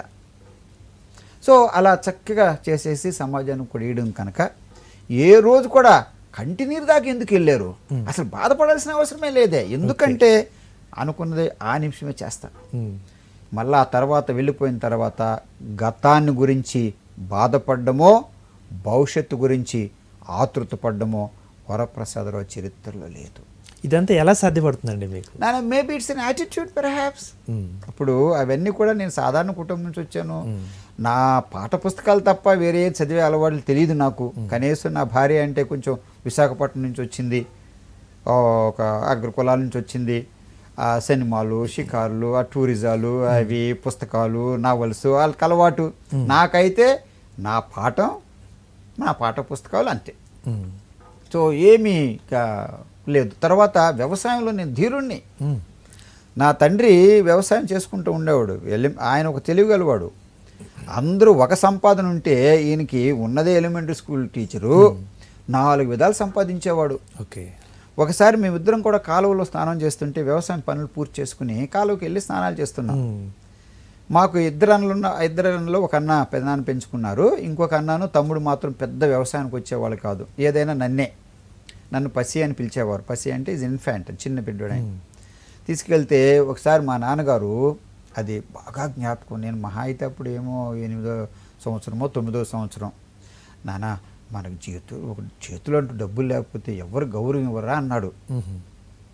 బా, అది ఈ రోజు వరకు కూడా 10 రూపాయలు ఉంటే 1 రూపాయి ఖర్చు పెడతాను తప్ప 9 రూపాయలు దాచుకోవాలి, దాచుకుని మళ్ళీ ఖర్చు పెట్టాలా. అది దాచుకుని అలా పాతిపెట్టి ఉంచి అది అలా చేయాలని కాదు, దాన్ని మళ్ళా ఎందుకో ఉపయోగించాలా, ఒక సమాజానికి ఉపయోగించాలా. ఇప్పుడు గూడూరులో ఒక ఎమ్మెల్యేలు అందరూ కూడా సంపాదన తప్ప ఏ ఒక్క ఎమ్మెల్యేనా కూడా ఎమ్మెల్యే ఉన్నప్పుడు నాకులాగా 1 కోటి రూపాయలు ఖర్చు పెట్టారు, ఇలా ప్రజలకి క్లాక్ టవర్ కానివ్వండి, సామాజిక స్ఫూర్తితో గురించిన విగ్రహాలు కానివ్వండి, కాలువల శుభ్రత కానివ్వండి, బస్ షెల్టర్స్ కానివ్వండి, రోడ్లు కానివ్వండి వేసిన వాళ్ళు ఉన్నారేమో నాకైతే తెలియదు, కానీ చాలా తక్కువ మంది. సో ఆ విధంగా మనం డబ్బులు సంపాదించేది అంటే మంచి పనుల కొరకే సంపాదిస్తాం. అందుకే ఎవరో చెప్తారు, మీరు సంపాదన కంటే కూడా ఎక్కువ మెదడు కావాలట దాచుకోవడానికి. You need more brain to save rather than to earn money. చాలా మందికి అది తెలియదు. అది కష్టపడతారు సంపాదిస్తారు, కష్టపడతారు సంపాదిస్తారు, ఎందుకో తెలియదు. కానీ ఆ తెలివితేటలో దాచుకోవడంలో ఉండదు. అది నా తండ్రి ఇచ్చాడు. సో ఆయన అన్నాడు పనికిరాదు నాన్న, చాలా జాగ్రత్తగా ఉండాలంటే అప్పటి నుంచి జాగ్రత్త పడ్డాను. ఆయన ఒక్క ఉద్యోగం కాకోకుండా వ్యవసాయ పనులు చేసేవారు, కౌలుకు పొలాలు తీసుకునేవారు, కాస్త కూస్త వడ్డీ ఇప్పించేవారు, వడ్డీకి ఇచ్చుకునేవారు, సో కొన్ని మందులు అమ్ముకునేవారు. సో ఈ విధంగా చేసి 6 బిడ్డల్ని పెద్ద చదువులు చదివించాడు. అవే నేను అలవాటు చేసుకున్నాను. దురదృష్టవశాత్తు నా అన్నలు చేసుకోలేకపోయారు. నేను అన్నల్ని దూషించట్లో చనిపోయారు. వాళ్ళు నన్ను బాగా చూసేవాళ్ళు, కానీ తండ్రికి ఉన్న జాగ్రత్తలు లేకపోవడం వలన నాన్నగారు అంత రాణించలేకపోయారు. సో అందుకని వాళ్ళ బిడ్డల్ని అన్నల్ని నేను చూసుకున్నాను. ఇప్పుడు కూడా కృతజ్ఞతతో ఉంటాను. ఒక ఇల్లు కట్టించాను, ఇంక వెళ్ళలేదు. ఒక పెద్ద అన్నకు ఒక ఇల్లు, చిన్న అన్నకు ఒక ఇల్లు. పర్ఫెక్ట్గా ఎవరు ఇంత పనులు చేయలేరు. అంత తృప్తిగా చేసి చేతులు కడుక్కుని వచ్చేసాను. అలాగే నా భార్య వైపు కూడా, ఎందుకంటే భార్య చాలా కీలకమైన పాత్ర వహిస్తుంది. తనంటూ నేను నా వాళ్ళకి ఎంత పెట్టినా కూడా భార్యలకి పెద్ద ఏమంత సంతోషం ఉంటుంది. అది నవ్వుతారేమో కానీ, సరదా పడతారేమో కానీ, వాళ్ళకి పెట్టినప్పుడే కదా వాళ్ళకి సంతోషం వచ్చేది. అందుకని వాళ్ళ చెల్లెళ్ళకి, వాళ్ళ బంధువులకి ఎవరన్నా నా దగ్గరకు వస్తే మాట చూస్తే కఠినంగా ఉండొచ్చేమో కానీ వట్టి చేతులతో పంపించను. ఆ రోజు రాజకీయాల్లో అంతే, అప్పుడు ఐఏఎస్లో అంతే, ఈరోజు రాజకీయాల్లో కూడా ఒక పేదవాడు నా దగ్గరకు వస్తే నేను వట్టి చేతులతో పంపను. వాడికి అన్ని విధాల సహాయం చేసి, ఎందుకంటే పేదవాడు ఊరికే రాడు. గొప్పవాడు ఏదో ఒక ప్లాన్తో, ఒక కాంట్రాక్ట్కో లేకపోతే ఉద్యోగాలకో దేనికో వస్తాడు. కానీ పేదవాడు కేవలం ఆకలి కొరకో లేదా వాడికి అన్యాయం జరిగితే తప్ప వేతనాలు విడిచిపెట్టి రాడు. బస్ ఖర్చులు పెట్టుకు రాలేడు. ఆహారం కష్టం. ఇవన్నీ ఉంటే గనక వచ్చాడు అంటే ఆయన కూర్చోబెట్టి మంచి చెడులు చేసి ఫోన్లు చేసి పంపిస్తాం. రైట్ అండి. మరి ఇప్పుడు బ్యూరోక్రాట్గా కానీ ఇప్పుడు పొలిటీషియన్గా కానీ మరి సోషల్ జస్టిస్ అంటే ఒక పదం ఉండనే ఉంది, సామాజిక న్యాయం. దీని మీద మీ యొక్క అభిప్రాయం ఏంటంటారు? నేను ఇది సమాజంలో నాకు తెలిసినంతవరకు ఈ పోరాటం ఎప్పటి నుంచో వస్తుంది, ఈ రోజు రాలా. చాలామంది ఆశ్చర్యపడవచ్చు, ఎందుకురా దళితులు ఇలా ఏ గ్రామంలో ఏమి ఇంత పేదరికంతో ఉంటారు, పెద్ద పొలాలు ఏమి లేవు, ఏ సోమరులా? దానికి చరిత్ర ఉంది. సనాతన ధర్మం అన్న పేరుతో వేదాలు వచ్చి 2500 సంవత్సరంలో రాశారు. బీసీ, బిఫోర్ క్రైస్ట్, క్రీస్తు పుట్టక ముందే మనకి ఇండస్ వ్యాలీ సివిలైజేషన్ వచ్చి 3500 సంవత్సరాల క్రితం ప్రారంభిస్తే అప్పుడు కులాలు లేవు, అప్పుడు మతాలు లేవు, దేవుళ్ళు లేరు. ఇండస్ వ్యాలీ సివిలైజేషన్లో హరప్పా మహంజోదారోలో జరిగినప్పుడు అప్పుడు ఇవేవి లేవు. అదే ఇండియాలో. ఈ ఎక్కడి నుంచి వచ్చారో ఈ పనికిమాలను మనకి వచ్చేసేసి ఆర్యులంట వచ్చారు. రావడమే ఏం చేశారు, కుల వృత్తులు పెట్టారు. మనుషుల్ని వృత్తి అన్న పేరుతో విడగొట్టేశారు. వృత్తి గౌరవం చేసుకోవడం తప్పు లేదు. మంగళ పని మంగళే చేయాలన్నా, కుమ్మరి పని కుమ్మరే చేయాలన్నా ఇది ప్రాబ్లం తప్ప. అందుకే అంబేద్కర్ ఏమంటాడంటే division of labour is good but division of labourer is bad అంటాడు. అంటే ఏంటి, వృత్తులు ఇయడం తప్పు లేదు, ఈ కంసాల పని తప్పని ఎవరు అంటలేదు, కమ్మరి పని తప్పని అంటలేదు. వీళ్ళే చేయాలి, ఇంకొకరు చేయకూడదంటే మంగళ పనులు చేయాలా, రజకులు పనులు చేయాలంటే నువ్వు వాళ్ళ స్థానంలో అలా పెట్టేయడం వలన అప్పుడు వాళ్ళకి ఈ రోజులు చూస్తే చదువుకున్న పిల్లలకి మంగళం చేయాలంటే అంత అవమానంగా ఉంటుంది, లేదా అలా పేరు కనవచ్చు, నా వృత్తి. సో వాళ్ళు తీసుకొచ్చారు ఆర్యులు. అది తీసుకొచ్చిన తర్వాత అప్పుడు ఆంక్షలు ఏం పెట్టారంటే దళితుల మీద 4 ఆంక్షలు పెట్టారు. నాన్న బాగా వినండి. 4 ఆంక్షలు ఏంటంటే ఏ ఒక్క దళితుడు కూడా చదువుకోకూడదు, ఉద్యోగం చేయకూడదు. చదువుకోకూడదంటే ఉద్యోగం లేదు. ఏ ఉద్యోగాలు చేయొచ్చు, ఈ శుభ్రత చేసుకోవడానికి అవి మాత్రం చేసుకోవచ్చు. మూడోది ఏం పెట్టారు తెలుసా, వారి పేరు మీద ఏ పట్టా భూమి ఉండడానికి వీలు లేదని చెప్పి 2500 సంవత్సరాల క్రితం దళితుల మీద ఆంక్షలు పెట్టి చేశారే. ఈ రోజు వరకు ఒక్కొక్క గ్రామంలో 500 ఇల్లున్నా కూడా ఒక్కరు కూడా 1 సెంటు లేకపోవడానికి వాళ్ళ చేతగానితనం కాదు, వాళ్ళ తెలుగు తక్కువతనం కాదు. ఈ విధంగా ఇది ఒక 2000 సంవత్సరాలు, దానికి ముందు 2500 సంవత్సరాలు, 4500 సంవత్సరాలు ఈ దళితుల్ని ఆ విధంగా మతం పేరుతో, కులం పేరుతో, వేదాల పేరుతో అణగదొక్కేయడంతో ఒక్కొక్క గ్రామంలో ఒక్కరికి భూమి లేకుండా పోతుంది. ఆ బ్రిటిషర్స్ వచ్చిన తర్వాత కాస్త అవకాశాలు వచ్చాయి. ఏం చేశారు బ్రిటిషర్సు? నేను బ్రిటిషర్స్ మెచ్చుకోవట్లా, కానీ వాళ్ళు ఏం చేశారంటే వాళ్ళకి ఇంకా అప్పటికే అభ్యుదయాలు వచ్చేసాయి. వాళ్ళకి అన్టచబిలిటీ రాగానే వాళ్ళు బ్యాన్ చేశారు. అంటరాంతనం ఇక్కడ నిర్మూలించారు. మహిళలకు విద్యనిచ్చేశారు. ప్రతి గ్రామంలో కూడా, ప్రతి నగరంలో కూడా విద్యా సంస్థలు పెట్టేశారు. రహదారులు వేసేశారు. పోస్ట్ ఆఫీస్ పెట్టారు. రైల్వేస్ పెట్టారు. ఇవన్నీ కూడా వాళ్ళు ఇచ్చిన ప్రసాదమే, మనం పొరపాటు పడకూడదు. వాళ్ళు చాలా పునాదులు వేశారు. అప్పుడు వేసిన రైల్వే ట్రాక్ దాటి మహా అయితే ఒక 10%, 15% ఏమో పెంచాం మనం 75 సంవత్సరాల్లో. వాళ్ళు వేసిన పోస్ట్ ఆఫీసులో ఇప్పుడు కమ్యూనికేషన్ వచ్చిన తర్వాత మొబైల్ సర్వీస్ అయితే ఇప్పుడు వచ్చింది, కానీ వైర్లెస్ అప్పటి వరకు వాళ్ళు వేసిందే, ఆ పోస్టల్ ఆఫీసులు వేసిందే. స్కూల్స్ వాళ్ళు అప్పుడు ఎన్ని విద్యా సంస్థలు. ఒకసారి ఇందిరాగాంధీ అంటుంది, ఇంగ్లీష్ వాళ్ళకి అలాగే క్రిస్టియన్స్, క్రైస్తవులకి విద్య విషయంలో చాలా ప్రాధాన్యత తీసుకుంటున్నారు. వాళ్ళ చేతిలో కనుక మనం విద్య కనుక పెడితే మన భారతదేశంలో ఎవరు కూడా నిరక్షరాస్యులు ఉండరు, అందరూ చదువుకుంటారు అంటూ ఆవిడ ఒక బయటపడింది. ఒకే సమస్య ఏంటంటే క్రైస్తవులు మంచి విద్యా సంస్థలు పెడతారు, కానీ దాంతోపాటు మతం బోధిస్తారేమో, అందుకని ఇవ్వనంది. బట్ అదర్వైజ్ విద్యా సంస్థల్లో ఆ క్రైస్తవులు అగ్రాల చాలా ముందంజ ఉన్నారని తెలుసు ఆవిడకి. సో వాళ్ళన్ని విద్యా సంస్థలు వాళ్ళు పెట్టినవే. నేను మచిలీపట్నంలో విద్యా సంస్థలో, క్రైస్తవ విద్యా సంస్థలో చదువుకోవడం వలన నాకు ఆ పోటీ రావడం, అందరూ సమానమే. నాకు నా కులం ఎప్పుడు తెలిసిందంటే ఎంత ఆశ్చర్యం అంటే 21వ సంవత్సరంలో నేను ఆంధ్ర యూనివర్సిటీకి వెళ్ళిన తర్వాత, అప్పటి వరకు నేను కాంపిటీషన్లో టాప్లో ఉన్నాను కనుక వచ్చిన తర్వాత అక్కడ ఒక విద్యార్థులకు ఎన్నికలు వచ్చాయి. అప్పుడు వచ్చాయి. అప్పటి వరకు ఆ కులాలు తెలియదు నాకు. ఎందుకంటే క్రైస్తవ విద్యా సంస్థల్లో అందరూ సమానమే. గొప్ప పేద అన్నది ఉండదు, కులాలు ఉండదు. మాకు హాస్టల్లో నేను 10 సంవత్సరాలు హాస్టల్లో ఉన్నా. అసలు ఎవరు ఏంటన్నది మాకు ఎవరికి తెలియదు. అది ఏ బీసీలా, ఎస్సీలా, ఏమిటి అన్నది ఎవరికి తెలియదు. పాపతో కొందరు వెజిటేరియన్స్ ఉండేవాళ్ళు, మాకు తినరేమో అనుకునేవాళ్ళం, అంతే తప్ప తిన్నవాళ్ళు బ్రాహ్మణులను లేకపోతే వైశ్యులను అవి తేడా తెలియదు. అప్పటికి 21వ సంవత్సరం. సో ఈరోజు దళితులు ఆ కారణం ఉన్నారంటే నాన్న ఆ సామాజిక న్యాయం వాళ్ళకు దొరకలా. అందరికి అదే అవకాశాలు ఇస్తేనే కదా ఎవరు రావడానికి. బ్రిటిషర్స్ వచ్చిన అవకాశం ఇచ్చారు. అంటే ఎవరో రావాలి, ఎవరో ఏదో ప్రయత్నించాలి, మార్పు తేవాలి అనుకోకుండా.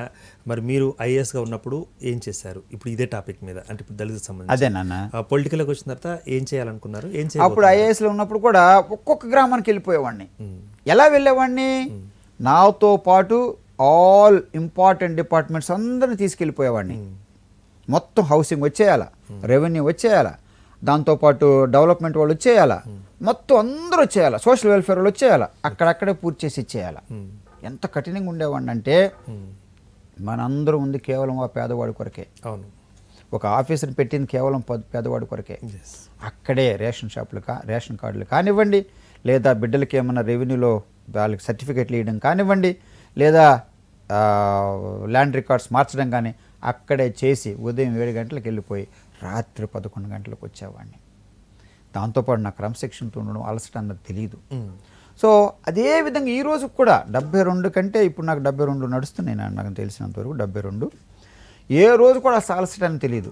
ఉదయం 5 గంటలకు లేచినప్పుడు ఏ విధంగా అయితే ఉంటానో నాకు అందరు చెప్పడం, నాకు నేనుగా చెప్పుకోకూడదు, బాగుండదు. 11 గంటలకి అలాగే ఉంటాను. నేను తక్కువ పడుకుంటాను, ఏమనిపించదు, జరిగిపోతుంది. ప్రజలకు సేవ చేయాలన్న భావన, కుటుంబం సరిదైపోయింది. ఒకవేళ కుటుంబంలో ఉంటే వాళ్ళ జీవితాలు వాళ్ళు ఉండాలి కదా. నేను ఎలా నా బిడ్డలను పెంచుకున్నాను, నా బిడ్డలు వాళ్ళ బిడ్డలను పెంచుకోవాలా. తర్వాత నా భార్య కూడా చక్కగా స్వతంత్రంగా ఉండాలా. ఎంతసేపు భర్త పైన కూర్చోవడం అదే లేదు కనుక చక్కగా నా జీవితం వచ్చి ప్రజల్లో వాళ్ళ పిల్లలతో వాళ్ళు, నా భార్యకి చక్కగా చదువుకునే అలవాటు, చక్కగా నావెల్స్ అవి చదువుకుంటుంది అనే దానికి అలవాట్లు, మంచి సినిమాలు అవి చూస్తే సో ఎవరికి వాళ్ళకి చక్కగా సెటిల్ అయిపోయాం కనుక సో జీవితం చాలా సంతోషంగా నడుస్తుంది. కానీ ప్రజల్లోనే ఉంటా. ఎవరు కూడా ఆపడానికి అవకాశం లేకోకుండా నేను ప్రజల్లో ఉంటానని చెప్పి తెలియజేస్తున్నాను. రైట్ అండి. ఇప్పుడు అదేవిధంగా మరి ఎమ్మెల్యే గాను, మరి మళ్ళీ ఎంపీ గాను, అంతకుముందు మరి ఐఏఎస్ గాను, వీటన్నిటికంటే ముందు ఒక తండ్రి క్యారెక్టర్ గాను, అంతకంటే ముందు ఒక మంచి తల్లిదండ్రులకు ఒక మంచి కుమారుడు గాను, ఇన్ని క్యారెక్టర్స్ రోల్స్ ఇవన్నీ చేయడం ఎలా సాధ్యపడుతుంది అంటారు? నేను చెప్పాను కదా, నేను అప్పుడప్పుడే అనుకున్నది చేస్తాను తప్ప నాన్న అది అయ్యో అది మర్చిపోయి అది చేయలేకపోయానని బాధపడను.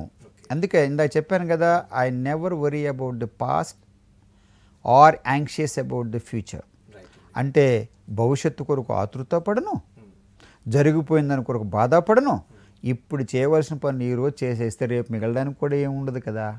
ఇప్పుడు అదేవిధంగా మరి నేటి పొలిటీషియన్స్ కానీ బ్యూరోక్రాట్స్ కానీ మీరు ఇచ్చే మెసేజ్ ఏంటంటారు? నాన్న ఇది ఏమంటానంటే, ప్రతి ఒక్కరికి politics is not a game. Okay. Is a earnest business. It become no, not a commercial business. Okay. It's a earnest business. మొదటిది వచ్చి ఇట్స్ నాట్ ఏ గేమ్. ఇప్పుడు అందరూ కూడా పొలిటికల్ గేమ్ ఆడుతున్నారు. నేను 10 రూపాయలు పెడుతున్నాను, నా 10కి 20 రూపాయలు ఎలా రావాలన్నది ఇట్స్ ఏ గేమ్. ఓకే. ఇప్పుడు నేను చెప్పేది ఏంటంటే ఇట్స్ ఏ నో డౌట్. వ్యాపారం అంటే వ్యాపారం కొరకు వ్యాపారం చేసుకోవడం వేరు, ఇది వచ్చి సామాజిక కొరకు అన్నమాట. It's an earnest business. Okay. So ఆ వేదిక అది వచ్చేసేసి ఎమ్మెల్యే ఎంపీలు ఒక వేదిక అది, అది ఎంతో సేవ చేయవచ్చు. వెళ్ళిన తర్వాత అహంకారాల కొరకు అధికారం కొరకు అవి చేస్తే, అందుకే నాకు చాలా చోట్ల కూడా చిన్న సమస్యలు వచ్చేవి. ఐఏఎస్లో ఉన్నప్పుడు కూడా సమస్య వచ్చింది నాకు. ఎప్పుడు నేను చాలా బాగా చేస్తున్నాను, ప్రజల్లోకి వెళ్ళిపోతున్నానని 10 మంది ఎమ్మెల్యేలు 4-5, నాకు పెద్ద డిస్ట్రిక్టు, చాలా ఆశ్చర్యం. ఒక డిస్ట్రిక్ట్లో 5 ఎంపీలు అన్నది ఒక్క చెంగల్పట్టు తమిళనాడులోనే సాధ్యం. నాకు తెలిసి 19 ఎమ్మెల్యేలు. సో చాలా పెద్దది అది. సో అక్కడ ఆ పరిస్థితిలో ఉండేటప్పుడు నాకు ఇది ఒక సంతోషము, తృప్తి, ఇది క్లారిటీ. సో అలా చేసుకుంటూ పోవడం. సో అప్పుడప్పుడు పని పూర్తి చేసేస్తాను. కొంతమంది తిథులు నా తండ్రికి అది చేయలేకపోయి, ఏమయ్యా ఉన్నప్పుడు చేసి ఉంటే నీకు బాధ ఉండదు కదా, అయిపోయిన తర్వాత ఏం బాధపడతావు నువ్వు, what is the use of telling now, అలా ఉంటాను, అంత కఠోరంగా ఉంటాను. ఇక చివరిగా మరి అవినీతి గురించి మీ యొక్క అభిప్రాయం ఏంటి? అదేవిధంగా ఓటు హక్కు ఎలా ఉండాలి, ఓటు విలువ ఎలా ఉంది ఇప్పుడు రెండింటితోటి? నాన్న ఓటు హక్కు అన్నది అంబేద్కర్ ఒక మాట అంటాడు నాన్న, ఎందుకంటే సామాజిక స్ఫూర్తి. ఇప్పుడు ఏదో నేను కులంగా అంబేద్కర్ ఏదో దళితుడు, మేము దళితుడు అన్నది ఆలోచన కాదు, కానీ నాన్న ఏ ఒక్కరికైనా కనుక నిష్పక్షపాతంగా సీయింగ్ ఫ్రమ్ ది టాప్ అంటారు. అంటే ఏంటంటే పై చూడడం. అంటే నాకు ఈ ప్రిజుడిస్, ఈ ప్రైడ్ అండ్ ప్రిజుడిస్ కానీ ఇలాంటి అసూయలు కానీ అవి లేకోకుండా చూడడాన్ని లుకింగ్ ఫ్రమ్ ది అబవ్ అంటారు. ఓకే. ఆయన ఏమన్నాడంటే అప్పుడు కాన్స్టిట్యూంట్ అసెంబ్లీలో రాజ్యాంగం రాసేటప్పుడు 1 man 1 vote 1 value అంటాడు. సో ఒక మనిషికి ఒక విలువే, అంటే ప్రతి ఒక్కరికి విలువమని. అంతే తప్ప నుంచి ఒక తెల్ల కండువా కట్టుకున్నాడు లేకపోతే తెల్ల పంచి కట్టుకున్నాడు కొనేమో పెద్ద చేరు వేసేయడం. వీడు పేదవాడు కనుక చెప్పేసేసి కింద కూర్చోమంటే, నేను ఎంత కఠినంగా ఉన్నానంటే 45 సంవత్సరాలు ప్రజాసేవలో ఉన్నా. ఆ రోజు 78లో అడుగు పెట్టా.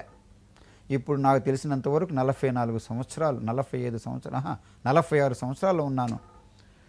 గొప్పవాడెంతో పేదవాడంతే. అవునండి. కాస్ట్ డిస్క్రిమినేషన్ గురించి మీరు ఎప్పుడన్నా ఫీల్ అయ్యారా? అది లేదు నాన్న. ఇది ఏమైందంటే చదువు అన్నది ఉంటుంది కదా, చాలా పెద్ద వెపన్ అది. Okay. Education is the greatest weapon that could transform the whole world. Okay. అది నా చేతిలో ఉండడంతో ఆ డిఫరెన్స్ చూడడానికి అవకాశాలు లేకుండా పోయాయి. కాకపోతే నా భార్యను మెచ్చుకోవాలి. ఏంటంటే ఏ ఒక్క రూపాయలు అయినప్పుడు మేము చదువుకుంటున్నాం, అప్పుడు ఎందుకో నన్ను చూసి ఆకర్షితుడు అయింది. మరి ఎందుకో తెలియదు, రూపురేఖలు పెద్ద బాగుండవు, తను బాగా చదువుకుంది, నేను బాగా చదువుకున్నా, ఎందుకో ఆశపడింది. సో అది ఎప్పుడైతే అగ్రకులాల నుంచి వచ్చిన తర్వాత అప్పుడు ఓకే, వాళ్ళ సాంప్రదాయాలు వాళ్ళకుంటాయి, వాళ్ళ అలవాట్లు వాళ్ళకుంటాయి. పేదవాళ్ళ సాంప్రదాయాలు తక్కువ కాదు, వీళ్ళ సాంప్రదాయాలు వీళ్ళకుంటాయి, వీళ్ళ పండుగలకు వీళ్ళకుంటాయి అని చెప్పి బాగా నేర్చుకోవడంతో ఒకసారి ఒక కులాన్ని, నా కులం కాకుండా ఇంకో కులాన్ని నేను అభినందించినప్పుడు అప్పుడు మిగిలిన కులాలన్నింటి కూడా అభినందించడం నేర్చుకున్నాను. చాలా తొందరగా వచ్చేసింది నాకు. ముందు అక్కడ ఆంగ్లేయులు పెట్టిన మిషనరీ స్కూల్స్ బాగా నేర్పించారు. ఆ ఒక్క ఎంఎస్సిలో మాత్రం ఒక 2 years మాత్రం ఆ డిఫరెన్స్ చూసాం. ఓకే. ఆ తర్వాత చక్కగా ఎప్పుడైతే ఇంటర్ కాస్ట్ మ్యారేజ్ అయిందో అన్ని కులాలు ఒకటే. ఆ తర్వాత నా బిడ్డలు కూడా ఇంటర్ కాస్ట్ మ్యారేజ్ అయిపోయారు. సో ఆ విధంగా నా ఇంట్లో 8 కులాలు ఉన్నాయి. బ్రాహ్మణ, క్షత్రియ, వైశ్య, శూద్ర, రెడ్డిస్, 3 బీసీలు. అప్పటికి నా కుమారుడికి ఒక ముస్లిం వాళ్ళని నా కోడలుగా తెచ్చుకోవాలని చెప్పి నేను కులాంతర వ్యవహారాలు అంటే ఇప్పుడు కులాంతర వివాహాలు మీ కుటుంబంలో ఉన్నాయి, మరి మీరే చేసుకుని ఉంటారా లేకపోతే మిగతా వాళ్ళు కూడా మెసేజ్ ఇస్తున్నారా చేసుకుని? నేనైతే అంబేద్కర్ ఒక మాట అంటే నన్ను మాటిమాటికి అంబేద్కర్ అంటున్నానని ఏమనుకోవద్దు, ఎందుకంటే చాలా మేధావి. ఎప్పుడో ఒక ఇంటర్నేషనల్ లెవెల్లో ఒక సర్వే చేసినప్పుడు ఆయన గురించి అంతమంది తెలుసుకున్నారని ఎవరికి తెలియదు. దాదాపు 100 సంవత్సరాల్లో ఒక మేధావి ఎవరని చెప్పి మార్టిన్ లూథరు, అబ్రహం లింకన్, దాంతోపాటు ఈ అంబేద్కర్ని పెడితే Ambedkar stood number 1 in the survey of who is the greatest intellectual in 100 years. ఆయన ఒక మాట అంటాడు, అతను ఇదే మాట అంబేద్కర్. సో ఆ చదువు గురించి కానీ లేదా అందరూ సమానత్వం, సామాజిక న్యాయం దాని గురించి కానీ. దానికి ముందు జ్యోతిబా ఫులే గారు కూడా ఉన్నారు. ఆయన కూడా మహానుభావుడు. ఎందుకు అదే అతనేమంటాడు, వీళ్ళు కనుక వీళ్ళు ఏదో పదవి కొరకు వ్యామోహం పడి ఉంటే, అఫ్ కోర్స్ జ్యోతిబా ఫులే టైంలో పదవులకు అవకాశాలు లేవు, కానీ అంబేద్కర్ వచ్చినప్పుడు మాత్రం పదవులకు అవకాశాలు ఉన్నాయి. కాంగ్రెస్లో కనుక ఆయన చేరుండి మంత్రి పదవి తీసుకుని ఉండుంటే ఈ రోజు అంత గొప్ప వ్యక్తిగా అయ్యి ఉండేవాడు కాదు, అంత మేధావిగా ఉండే వ్యక్తి కాదు. ఏ రోజు కూడా పదవి కోసం వెళ్ళలా. అందుకే నేను కూడా నాకు ఒక పట్టుదల ఉంటుంది. ఏ ఒక్కటి కూడా అది వస్తువు కానీ, ఒక పదవి కానివ్వండి, ఒక ఉద్యోగం కానివ్వండి, నా కృషి అంటూ లేకపోతే, నా కష్టార్జితం అంటూ లేకపోతే నాకు వద్దది. ఉదాహరణకు మంత్రి, అది ఎమ్మెల్యే అవ్వడం వేరు, సీటు ఇవ్వడం అది తప్పలేదు. ఎందుకంటే పార్టీకి ఒక ఎమ్మెల్యే ఎంపీ అభ్యర్థులు కావాలా, ఎంపీ అభ్యర్థులకి అలాగే పార్టీ కావాలా, అంతవరకు తప్పు లేదు. కానీ మంత్రి పదవి అన్నది ఎవరో ఇష్టపడితే ఇచ్చేది. So anything or any post which has not involved my hard work and my effort, I don't enjoy it, I don't like it. పదవి కానివ్వండి, ఏది కానివ్వండి, నా కృషి ఉండాలా, నాకు పోటీ ఉండాలా, మళ్ళా పోటీలోనే ఉండాలా. అంటే కృషితో నాస్తే దుర్భిక్షం అంటారు. అది రైట్, మీరు శ్లోకాస్ చెప్తున్నారు. నాకైతే ఏమి తెలియని వాడిని, నా కృషి పడాలా, కష్టే ఫలి, నా కష్టం ఉండాలా, నా సత్తా నేను చూపించాలి. అంతే, ఏమవును ఏ రోజైతే నేను సాధించలేకపోతాను అప్పుడు చూస్తా. కానీ మైండ్ ఉన్నంత వరకు విల్ టు పవర్ అని అంటారు. అది ఏంటంటే ఆ విల్ ఉన్నంత వరకు, అంటే విల్ అంటే పట్టుదల, అది ఉన్నంత వరకు ఎవరు ఆపు చేయలేరు, జరిగిపోతూనే ఉంటుంది. ఒకసారి ఆగొచ్చు, రెండోసారి మళ్ళీ బయలుదేరుతాం. సో మీ ప్రస్థానం, రాజకీయ ప్రస్థానం మరింత కొనసాగాలని, ప్రజలకు కూడా మరింత సేవలు చేసేలా మరి మీరు ముందుకు వెళ్ళాలని మేము కూడా ఆశిస్తున్నామండి. మీ స్నేహ టీవీకి కూడా నాకు ఇంత మంచి అవకాశం ఇచ్చి, నేను చాలాసార్లు అనుకుంటాను రాజకీయాల్లోకి రావడం కూడా 2-3 కారణాల్లో ఇదో కారణం. ఒకటి ప్రజలకు సేవ చేయడం, ఆ తర్వాత నేను ఏ విధంగా నా కుటుంబాన్ని నేను చూసుకున్నాను, బిడ్డలను ఏ విధంగా చదివించాను, ఏ విధంగా ఆరోగ్యంగా ఉన్నాను, ఇవన్నీ కూడా ప్రజలకు పంచిపెట్టాలన్నది ఆశ. ఇప్పుడు నాకు గొప్ప అవకాశం ఇచ్చారు. ఏం చేశారు, ఒక 50 సంవత్సరాలు నన్ను వెనక్కి తీసుకెళ్ళిపోయారు, లేదా 60 సంవత్సరాలు. ఇప్పుడు పశువుల దగ్గర కాపాడుకుంటున్నానంటే నన్ను ఎంత దూరం తీసుకెళ్లారంటే దాదాపు 66 సంవత్సరాలు నన్ను వెనక్కి తీసుకెళ్ళిపోయారు. 6 సంవత్సరాలు అప్పటి నుంచి చరిత్ర తీసుకొచ్చారు. కేవలం పట్టుదలతో, హార్డ్ వర్క్తో వచ్చిన వ్యక్తిని. I have no special talent except that I am passionately curious. నేను అనుకున్నది నేర్చుకోవాలన్న పట్టు ఉంటుంది. పట్టుకున్న తర్వాత ఫెయిల్ కాకూడదన్న పట్టుదల నాకు. ఆ రెండు తప్ప వేరే ఏమీ లేదు. Hard work beats talent when the talent doesn't work hard. ఎందుకంటే కష్టార్జితంతో సాధించలేనిది ఏమీ లేదన్నది నా ఉదాహరణ. అది ప్రజలకు తెలియచేయాలనుకున్నాను. నాకు గొప్ప అవకాశం ఇచ్చారు.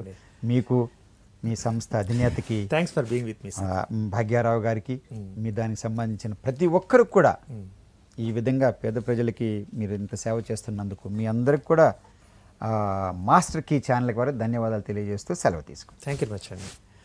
మొత్తానికి ఒక సక్సెస్ఫుల్ పర్సనల్ సంబంధించిన ఇంటర్వ్యూ మరి మనం చూడటం జరిగింది. మరి ఒక మంచి బిడ్డడిగా, అటు తర్వాత మంచి భర్తగా, అటు తర్వాత మంచి విద్యార్థిగా ఉంటూ మళ్ళీ ఐఏఎస్ వరకు వెళ్ళడం, అటు తర్వాత మళ్ళీ రాజకీయ రంగంలోకి రావడం, ఇందులో కూడా ఎమ్మెల్యేగా గెలవడం, మళ్ళీ ఎంపీగా గెలవడం, మరోసారి కూడా ప్రజల యొక్క ఆశీస్సులు ఉంటే మరోసారి కూడా నేను పోటీలో నిలుస్తాను, అవసరమైతే ప్రజల యొక్క ఆశీస్సును పొందేలాగా నేను ముందుకెళ్తాను, సేవను మరింత ముందుకు తీసుకెళ్తాను అని చెప్పడం జరుగుతుంది వరప్రసాద్ గారు. ఇది ఇవాళ స్పెషల్ ఎపిసోడ్. మరి ఎపిసోడ్లో మళ్ళీ కలుద్దాం. అంటే కీప్ వాచింగ్ మాస్టర్ టీవీ 7 నిమిషాల సంకేతం.